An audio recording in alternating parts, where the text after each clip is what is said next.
Profecía bíblica. A uno le hablan de profecía y a algunos les entran nervios, ¿no? La Biblia no entiende la profecía solamente como el anticipo, la adivinación del futuro. De hecho, la Biblia condena la adivinación y menos de un 1% puede considerarse a un futuro para nosotros hoy. La Biblia es la fuente de la profecía. Eso es importantísimo. Es importantísimo entenderlo. De todo eso que llamamos profecía, solamente el 5% es realmente profecía.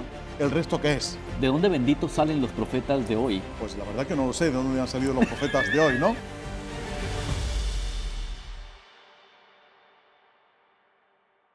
Queridos amigos de CBC La Voz, gracias por estar conectados en esto que, está bien interesante con José María de Rus, quien tiene amplio conocimiento en todo lo que tiene que ver con la Biblia. Hemos tocado temas históricos, temas actuales, temas acerca de los padres de la iglesia. Y ahora vamos a tocar este tema acerca de profecía bíblica. Gracias por continuar acompañándonos. Un placer estar con vosotros, Fabio. Me siento genial. ¿Estás cómodo, tranquilo? ¿Cómo en casa? Vamos a cerrar con broche de oro, entonces. Bueno, Dios lo permita. Esta serie importantísima a través de nuestras plataformas de CBC La Voz. Profecía bíblica. A uno le hablan de profecía y a algunos les entran nervios, ¿no? Por falta tal vez de conocimiento, pero en términos generales, ¿cuál es el significado de profecía? Si hoy preguntáramos, hiciéramos una encuesta a Sí. nivel de calle, ¿no? De qué es la profecía, posiblemente todo el mundo pensaría en el vaticinio del futuro, hablar de Sí. cosas que aún no han pasado y que anticipamos que van a pasar y que sabemos que van a pasar, ¿no? Ok, Pero claro, el problema está cuando esa definición la traemos al mundo bíblico, sí, porque la Biblia no entiende la profecía solamente de esta manera, ¿no? Ujú. Como el anticipo, la adivinación del futuro. sí, De hecho, en muy pocas ocasiones tiene que ver con el concepto de profecía, con esa adivinación del futuro, ¿no? sí, De hecho, la Biblia condena la adivinación. De hecho, la Biblia no está de acuerdo con los adivinadores, ¿no? Los condena fuertemente. Sin embargo, fíjate algo curioso, Fabio. Si yo te digo que Abraham es llamado profeta, o alguien diría, pero Abraham no profetizó nada, ¿no? ok, Si hablamos de que Moisés es llamado también y es el paradigma, es el ejemplo principal del profeta, pues uno diría, pero Moisés no profetizó nada. Si acaso hay una profecía cuando dijo, estrella levantaré de en medio de ti, ¿no? Pero tampoco profetizó nada. A Samuel se le llama profeta y tampoco vaticinó nada del futuro, ¿no? es un tema Entonces, interesante. Es un tema profundo de debate y súper interesante. Súper interesante porque nos pone los pies en el suelo. Por ¿no? supuesto, Nos por pone los supuesto. pies en el suelo. Entonces, uno ve que la Biblia a estas personas, a Débora se le llama profetisa también, ¿no? Uno ve que la Biblia se maneja en estos términos y entonces tenemos que hacer una redefinición de lo que es la profecía. Ok, Y la profecía, entendida desde el punto de vista bíblico, es lo siguiente. Es el mensaje de Dios transmitido por medio de diferentes personas a su pueblo para denunciar ciertas cosas. Denunciar prácticas religiosas que Dios no había mandado. ok, Denunciar la extrema religiosidad del pueblo cuando su corazón estaba lejos del Señor. Denunciar que el pueblo de Dios no se estaba portando bien con la viuda, el huérfano y el extranjero. Es decir, que el componente principal de la profecía es el mensaje de Dios para su pueblo, independientemente de que fuera vaticinio del futuro o no, que en algunas ocasiones ocurre, ¿no? Pero básicamente es un mensaje de denuncia. claro, ok. Es un mensaje de aviso al pueblo. Es un mensaje que hoy día se llama un mensaje parenético, la parénesis, ¿no? Ok. Ahora quizás tengamos oportunidad de hablar de la parénesis. Pero hay un dato importante, y es este. Hay dos autores que escribieron un libro llamado La lectura eficaz de la Biblia, que dicen lo siguiente, que no más del 5% de la profecía tiene que ver con cosas futuras. 5%. Apenas el 2% es mesiánico, o sea, que llega hasta Cristo, ¿no? Y menos de un 1% puede considerarse a un futuro para nosotros hoy. Es decir, que si de todo eso que llamamos profecía, solamente el 5% es realmente profecía, ¿el resto qué es? ¿no? Sí. Yo antes de que continúes, porque nos estás dando aquí una cátedra muy interesante y nos estás ampliando y abriendo el panorama, y de repente quitando velos y un montón de cosas que por la mala interpretación de la palabra y de la historia, pues hemos hoy en día adoptado. Y entonces, ¿de dónde benditos salen los profetas de hoy? Pues la verdad que no lo sé de dónde han salido los profetas de hoy, ¿no? Pero ser un profeta hoy, Sí. tú y yo podemos ser llamados profetas Ajá. en este sentido que voy a decir ahora, ¿no? La denuncia de la injusticia social. Ok, pero no del futuro, No. La adivinación de futuro, adivinación de cosas futuras. Como no tengamos muy claro, Deuteronomio capítulo 29, versículo 29, las cosas reveladas pertenecen a nosotros y a nuestros hijos, Ok. y las no reveladas pertenecen a nuestro Dios. Como eso no lo tengamos claro, estamos perdidos. Es decir, importante. ¿por qué? Porque si yo quiero estar continuamente hablando de cosas futuras, vaticinar futuro, hablar de fechas de la venida del Señor, hablar de acontecimientos, hablar de que el eclipse es el fin del mundo. Pero es que se llega a hablar de punto de cosas hasta tan personales de alguien en congregaciones donde se invita al profeta de turno o sea, no sé, con mucho respeto, ¿no? Porque aquí estamos hablando de la Biblia, no de ese tema, y tampoco me quiero salir de allí, pero tenemos que ser muy cuidadosos en lo que de verdad la palabra nos está enseñando. Claro, pero es que ya el apóstol Pablo tenía problemas con eso. Ok. La iglesia de Corinto era una iglesia, hoy estamos con los corintios, lo hemos No, mencionado a muchas mí veces, me pero bueno, encanta. toca, Es una ¿no? muy buena base. Toca hablar de ello. Era una iglesia que disponía de muchísimos dones, ¿no? Sí. Y entre ellos el don de profecía. Y Pablo dice, perfecto, hay que profetizar. Hay profetas en medio de vosotros, perfecto. Pero hay una cosa importante que hay que saber, y es que el espíritu de los profetas, la profecía está sujeta al espíritu de los profetas. Cuando en el libro de Apocalipsis se habla también del espíritu de profecía, quiere decir realmente que una profecía no puede estar en contradicción con otra profecía. Un mensaje no puede estar en contradicción con otro mensaje.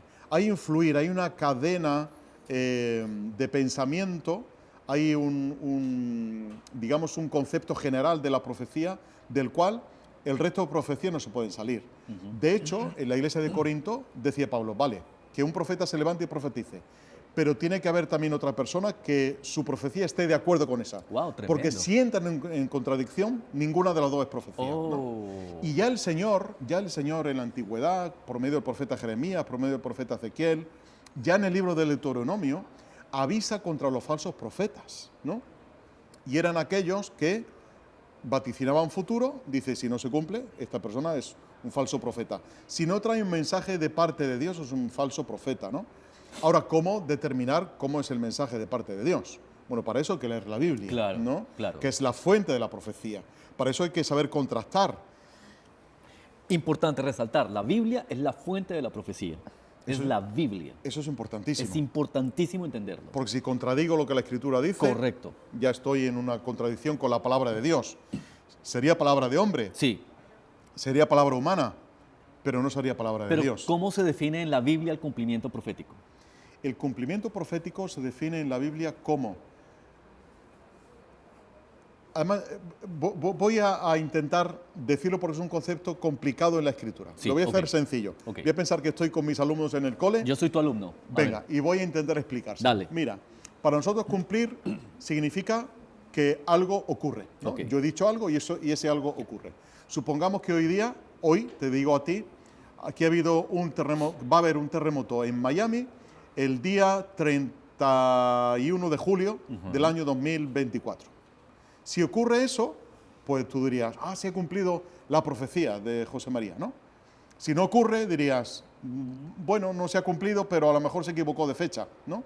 Y entonces ya entramos ahí ya en un campo donde nos movemos dentro de la especulación. Sí, Ahora, cuando en la Biblia se habla de cumplimiento profético, quiere decir que se ha llenado. Igual que, por ejemplo, tenemos un vaso sí. y lo tenemos lleno, pero no está rebosando aún. Le falta un par de gotitas para que rebose. Yo vengo con ese cumplimiento profético, deposito esas 2 gotitas en el vaso y ya empieza a derramarse. ¿Qué quiere decir esto? La Biblia, cuando habla de cumplimiento profético, quiere decir que toman pasajes del Antiguo Testamento y a la luz de Cristo, a la luz de la vida de Cristo, de la persona de Cristo, se interpreta todo aquello del Antiguo Testamento. Era un poco parecido a la tipología que hablamos en el capítulo anterior, ¿no? Sí. Entenderlo todo a la luz de Cristo, a la luz del Evangelio. Por ejemplo, cuando se habla en un versículo, dice que Raquel llora a sus hijos, lo toma Mateo, ¿no?, refiriéndose a cuando Jesús viene de Egipto, cuando vuelve con su familia de Egipto, dice Mateo, para que se cumpliera la escritura que dice, pero claro, uno lee el libro del Génesis y no encuentra por ningún sitio aquello de que Raquel llora por sus hijos, ni nada de eso, ¿no? Pero el cumplimiento de todo eso ocurre con Cristo. Es decir, que lo que hacen realmente los evangelistas es tomar a Cristo, ver la vida de Cristo y ver lo que ocurre con Cristo y leer el Antiguo Testamento a la luz de la vida de Cristo. Ok. ¿Vale? De modo que digamos que el filtro por el cual uno debe entender el cumplimiento profético es Cristo. Es que desde el Antiguo Testamento se anunciaba, ¿no? Se anunciaba a Cristo, Claro. y los evangelistas lo ven así, pero siempre con ese filtro de Cristo. Correcto. ¿No? Correcto. Ellos no anticiparon nada ni interpretaron nada que No. fuera extraño a Cristo. Relacionaban, Todo iba Claro. relacionado con Cristo, Claro. ¿no? Cualquier profecía apuntaba a Cristo. asociaba. Exactamente. Ajá. Si quitamos ese filtro, podemos crear un espectro Correcto. de profecías inconexas entre sí, Tremendo. sin conexión entre ellas, contradictoria muchas veces entre ellas, y que si no apuntan a Cristo, el mensaje central del Evangelio, que es Cristo, lo hemos perdido todo. Me surge mucha curiosidad, un término que dijiste hace un ratito, que yo soy un total ignorante. ¿Y por qué no nos cuentas qué es parenético para que aprendamos? Bien, el término parénesis, que es un término que se usa en el ámbito teológico, en el ámbito académico, para referirse a la Escritura, tiene que ver básicamente con traer un mensaje persuasivo, traer un mensaje que convenza, traer una palabra de exhortación. Ok. ¿No? Es decir, que en un lenguaje más básico, parénesis es provocar a un cambio Sí. de una persona, exhortar a una persona. Es algo que tú y yo tenemos que hacer, y la Biblia nos llama que nos exhortemos unos a otros, ¿no? Claro. Es decir, que provoquemos un cambio en la otra persona. Y el término parénesis está relacionado con la propia palabra profecía, porque la palabra profecía en sí significa carga, significa mensaje. Y es muy curioso el concepto bíblico de profecía, y es el siguiente. Dios tiene un mensaje que dar a su pueblo contra la injusticia social, contra el abuso religioso. Sí. Ese mensaje lo pone como una carga sobre el profeta, sobre los hombros del profeta. Claro. Esa carga le dice Dios: tienes que llevar este mensaje al pueblo. El profeta no puede alterar de ninguna manera ese mensaje, no puede añadirle nada, no puede quitarle nada. Como no puede modificar ese mensaje, esa carga que el profeta trae, y de hecho en un pasaje del profeta Jeremías, el pueblo dice: ¿qué carga de parte de Dios nos traes hoy? ¿No? ¿Por qué ese concepto de carga? Pues porque es un mensaje pesado, es un mensaje Interesante. profundo, es un mensaje confrontador que Dios trae sobre el pueblo, lo pone sobre los hombros del profeta, y ahora el profeta tiene que poner esa carga en los hombros del pueblo. De modo que, Claro, qué aclaración tan importante. de modo que la responsabilidad ya no es del profeta, Sí. sino del pueblo. Claro. La respuesta al mensaje ya no es del profeta, sino del pueblo. De Claro. hecho, Dios se lo dice a Ezequiel en el capítulo, creo que el capítulo 33, ¿no? Le dice lo siguiente: mira, Ezequiel, te voy a mandar a un pueblo que no te va a escuchar. Te voy a mandar a un pueblo que es duro de oídos. Te voy a mandar a un pueblo que no te va a hacer caso. Para ellos, dice Dios, para ellos eres un profeta, dice literalmente como un coplero de amores, ¿no? Un coplero de amores es el Sí. que canta canciones bonitas, Sí. que uno queda extasiado, ¿no? Que queda... Dice, para ellos eres eso, pero no te van a hacer caso, ¿no? Ajá. Dice, pero si tú no le llevas el mensaje, la sangre de ellos la voy a demandar de tu parte. Wow. Ahora, si le llevas el mensaje fielmente y lo pones esa carga sobre sus hombros, tú estás libre. Claro. Ahora la responsabilidad de ellos, ¿no? Interesante. Interesante puedo decir que estoy muy familiarizado con esto porque de hecho en CBC La Voz tratamos de de vaciar esas cargas que ponen cada uno de nosotros en nuestras áreas para ir a entregarlas. En algunos momentos, y esto ya es muy personal, me dicen, tú eres un profeta en la actualidad, pero hoy lo entiendo en cuando, ¿por qué me dijo que yo era un profeta en la actualidad? Me dijo, porque estás liberando tus cargas. Y me cargaba algo que la iglesia no estaba haciendo, o el pastorado, o las ovejas, o quienes forman parte de la comunidad, no están haciendo para que la iglesia llegue a otro nivel, para que el evangelio alcance otras vidas, para que se utilicen otras estrategias y otras plataformas digitales. Pero esto es un punto aparte solamente porque me aclaras Exacto. el panorama frente a este tema y me da mucha alegría y me refresca, de hecho. En una sociedad infiel, ¿cómo actuaban los profetas bíblicos? Bueno, eran profetas, los profetas eran personas rechazadas, ¿no? Ajá. De hecho, algunos de los reyes de Israel y de Judá tenían sus propios profetas, pero eran profetas que al final lo que querían era que le regalaran el oído, ¿no? Que le hablaran cosas bonitas, que le hablaran de que había victoria con sus batallas, de que iban a extender su reino, pero cuando Dios De que se iba a confronta, ampliar el templo y que iban a comprar los terrenos del claro, lado. indudablemente, ¿no? Y que Claro, iban a ok. conquistar tal territorio, Claro. tal país, ¿no? Pero cuando el verdadero profeta viene y confronta, te pongo el ejemplo de David, ¿no? Sí. David peca con Betsabé, con Urías, Sí. sabemos todo lo que ocurrió en aquel momento, ¿no? Sí. Y Dios le dice a Natán, hablar con David y dile que ha pecado, ¿no? Y cuando Natán viene delante de David y confronta el pecado de David, ah, no era de gusto de nadie, ¿no? El ejemplo que pone, ¿no? De si alguien tiene unas ovejas y viene y le roba al otro que tiene más que dos y tal y cual. David sabe lo que hay que hacer en ese momento, ¿no? Pero Natán confronta directamente a David. Y el profeta es esa persona que trae ese mensaje que confronta, que al final es un mensaje que al final sana, ¿no? Que al final cura una herida que todos tenemos, una herida de mal comportamiento, una herida de pecado, una herida de no volvernos al Señor. Y el mensaje constante de los profetas es: volveos a Dios, volveos a Dios. Y curiosamente, es el mensaje que tú y yo, como cristianos hoy del siglo XXI, nos dice el apóstol Pablo en 2 Corintios, que somos como embajadores en nombre de Cristo, Sí. y le decimos al mundo: volveos a Dios, ¿no? Claro. Que al fin y al cabo es el mensaje que se mantiene de manera atemporal durante la vida de la iglesia, y es que el pueblo se vuelva al Señor. Wow, ¿no? interesante. Bastante información que tenemos que seguir procesando. Y ya como para ir redondeando este episodio de esta importante serie acerca de la importancia de la Biblia con José María de Rus, ¿Jesús es considerado un profeta? ¿Por qué? Bueno, Jesús es considerado profeta, él mismo lo dice, ¿no? Dice, en un momento del Evangelio, dice que no hay profeta sin honra, sino en su propia tierra y entre los suyos, ¿no? Es decir, que él mismo se considera profeta en el sentido bíblico, Claro. no en el sentido de anticipación de futuro, sino en el sentido de venir y denunciar. Juan el Bautista. Y confrontar, ¿no? Y confrontar. Juan el Bautista era, al fin y al cabo, también otro profeta de parte de Dios, ¿no? Claro.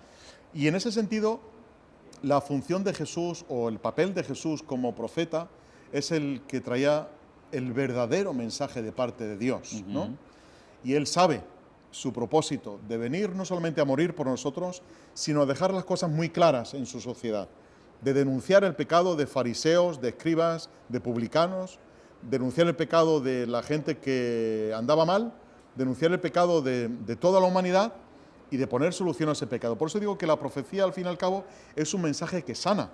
Y el mensaje que nos trae Jesús es un mensaje que al principio nos puede doler, nos puede confrontar, nos puede enfrentar con nosotros mismos, Claro. pero al final es un mensaje de sanidad, es Claro. un mensaje de liberación, es un mensaje que al principio duele, pero que finalmente cicatriza y cicatriza para bien, ¿no?